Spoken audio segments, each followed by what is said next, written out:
1961. Des gouttes, encore des gouttes et un Max Camper, un jeune parigot qui passe par là pour se détendre les guiboles. Il manque pas d'air, le Camper. C'est là qu'il rencontre Suzanne, notre petite Suze, un peu amère, délicate, unique, diront les vrais. RPZ le sang. Enfin, c'est pas de Gentiane dont il est question. Non, plutôt d'un homme, un Gabriel Toraval, père de la gamine au destin un peu sombre. Alors, la petite Suzanne débite à son frère au Max l'histoire sur un ton breton. Voilà. Le vieux s'est pendu dans un chêne creux. Un peu toqué, le daron. Complètement barge, même parce qu'il s'arrête pas là.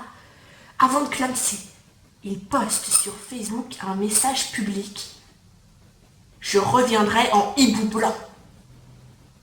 Mais c'est sans compter sur notre pote Victor Philly, notre poteau Vivi, qui l'assassine. Hop, d'un coup de carabine, il pète les plombs, le gosse. Il ramène le cadavre du hibou à sa chouette veuve, qui décide de l'empailler. Et le vieux se retrouve pris d'une paille dans le cul sur un arbre perché. S'il aurait su, il serait pas venu. Mais notre petit Max, il s'en tape un peu de ces histoires. Lui, tout ce qu'il veut, c'est galocher son crush, Suzanne. Mais Suzy, elle sait y faire avec les mecs, elle pèse un peu dans ce game-là. Alors, elle le fait poireauter. Et oui, pas de bol. 10 ans plus tard, les v'là casés.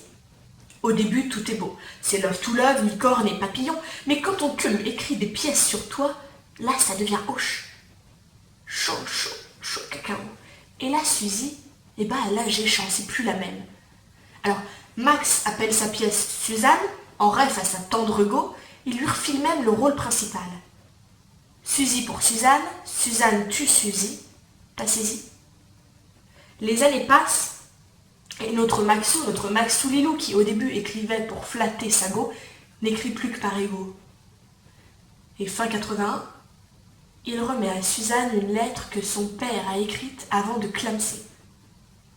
Il l'a d'abord refilée au curé Guilherme, qui l'a refilée à Max, qui la refile à son tour à Suzanne. On critiquera pas les points relais, mais enfin on a failli perdre le Colissimo. La prochaine fois, Gab, file droit au but. 10 ans plus tard, Suzy est au fond du trou, elle se comprend plus. C'est le burn-out complet, dans sa tête il y a un discours entre un russe sourd et un chinois muet, sans traducteur. Mais elle aime tant se péter le bide sur des vannes de compète qu'elle balance à son mec qui un jour, en rentrant d'une balade à cheval, s'est pété une côte flottante, bandage oblige, elle lui dit « Ils ont bandé celui qui bande plus. » Plus un gamine. KO, au sol le Max. Elle se tue courant décembre.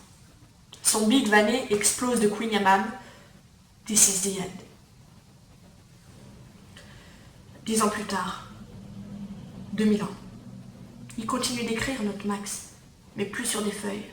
Non, la crise écolo, il y fait gaffe, alors il se sert du corps défraîchi de sa nana. À poil, Suzanne!